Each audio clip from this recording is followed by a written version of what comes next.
নমস্কার, কেমন আছেন সবাই? ঋতুশ্রীর আরও একটা নতুন ব্লগ ভিডিওতে আপনাদেরকে অনেক স্বাগত জানাই। চলুন আজকের ব্লগটা শুরু করা যাক। ঘুম থেকে উঠেই ফ্রেশ হয়েই চলে এসেছি আজকে কিন্তু বিছনাটা গোছাতে। তবে আজ কিন্তু আমি একা নই, আমার সাথে আমার পাপাও আছে। দেখতেই পাচ্ছ ও কত সুন্দর বিছনা গুছিয়ে দিচ্ছে মায়ের সাথে। এত বেশ সুন্দর বিছনা গোছাচ্ছে, আমার খাটনি কিন্তু একটু বেড়েই যাচ্ছে বলা বাহুল্য। তো দেখো, ওকে নিয়ে তো কাজ করা মানে ভীষণ হেক্টিক।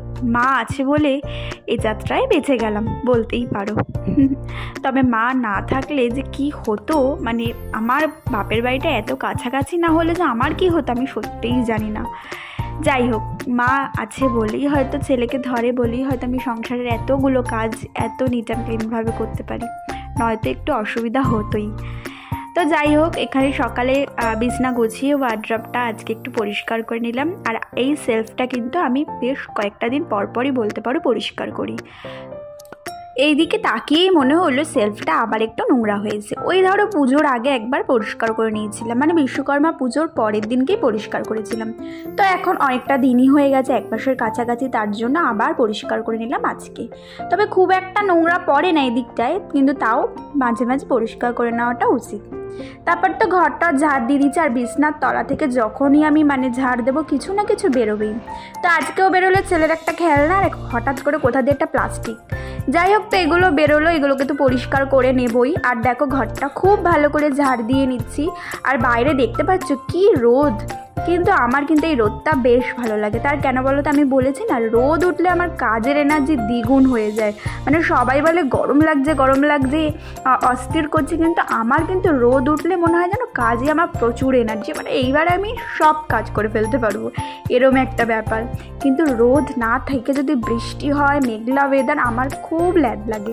তোমাদের কার কার হয় আমাকে একটু জানিও তো। সকাল 10:30 থেকে 11টা বেজে গেলেই এই মাছগুলো, মানে ছানাগুলো যে কী করে বোঝে ওদের টাইমিংটা সত্যিই জানি না। তবে ওরা মানুষের থেকে একটু বেশিই বোঝে, সেটা আমি বুঝি, সেটা ভালোবাসা হোক বা যাই হোক না কেন।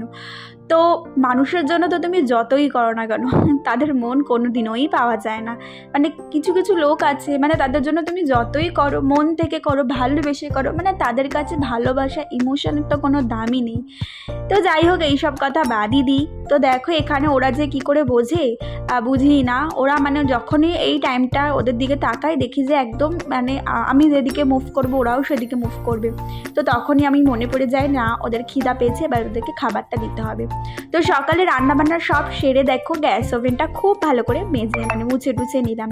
আর আজকে না জলের বোতলগুলো একদম টিপটাপ করে পরিষ্কার করে নেবো। আমি মাঝে মাঝে জলের বোতলগুলো ধুয়ে দিই। তো জলের বোতলগুলো তো খুব ভালো করে ধুয়ে টুয়ে নিয়ে এখানে কিন্তু বেসিনটাও খুব ভালো করে মেজে নিয়েছি। আর তারপরে কিন্তু আজকে রান্নাঘরে সেরকম কোনো কাজ নেই। আর আজকে রান্নাও করেছি খুবই সিম্পল, একটু মাছের ঝোল করে নিয়েছি, ডাল করে নিয়েছি আর ভাজা করে নিয়েছি। তো চলে গেছিলাম স্নানে, স্নান করে এসে তো এবার স্কিন কেয়ার করার পালা। মানে আমার মন খারাপ বলো, আমার দুঃখ বলো, এভরিথিং আমার সব চলে যায় যখন আমি নিজেকে প্যাম্পার করি। আর আমার মনে হয় নিজেকে প্যাম্পার করাটা সবার আগে জরুরি। তো মানে দুনিয়া ভার্মের যাক, নিজের প্রতি নিজের যত্ন সব সময় রাখা উচিত। তো আমি তোমাদেরকেও বলবো, মানে তোমার সাথে যাই হয়ে যাক, নিজের প্রতি যত্ন নিতে কখনো ভুলবে না। কারণ তোমার মন ঠিক করার জন্য তুমি ছাড়া ভাই কেউ নেই এই পৃথিবীতে। তো সেই কারণে যে যাই বলুক, যাই হয়ে যাক, নিজের প্রতি নিজের যত্ন, সাজ গোজ, আনন্দ ফুর্তি কোনো কিছু নষ্ট করবে না কারোর জন্য। আর যাই হোক, দেখো এখানে স্নান টান করে ফ্রেশ হয়ে নিয়ে কিন্তু পুজো দিয়ে নিয়েছি। দেখা হচ্ছে সন্ধেবেলার মৌরানির আবদারে। মৌরানিকে একটু সাজিয়ে নিয়েছিলাম, মাঝে মাঝেও এরকম আবদার করতে থাকে, দিদি আজকে আমি একটু সাজিয়ে। ওই বাড়ি থেকে এসে এই বাড়িতে এলাম, মাকে বললাম কিছু খিদা পেয়েছে, কি খাওয়া যায় বলে। তো মা বললো পাস্তা আছে, পাস্তা খা। তো নিজেই পাস্তাটা করে একটু মা আর বাবাকেও খাওয়ালাম। তাদেরও অভিযোগ যে আমি তাদেরকে কিছু খাওয়াই না এখন, তো তার জন্য একটু পাস্তা করে খাওয়ালাম, নিজেও খেলাম। তো পাস্তাটার রেসিপিটা তো তোমাদেরকে আগেও দেখিয়েছি, তাই আর দেখালাম না।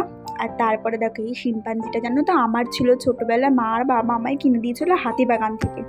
সেটা তো এখন ছেলেকে দেখি বিভৎস ভয় পেয়ে গেছে ছেলে, আর এটা উচিত হয়নি ওকে ভাবে দেখানো। তো যাই হোক বন্ধুরা, আজকের ব্লগটা আমি এখানেই শেষ করবো। যদি আমার এই ব্লগ ভিডিওটা তোমাদের ভালো লেগে থাকে তাহলে প্লিজ আমার চ্যানেলটিকে সাবস্ক্রাইব করো, লাইক করো, কমেন্ট করো, শেয়ার করো। Tata, bye bye.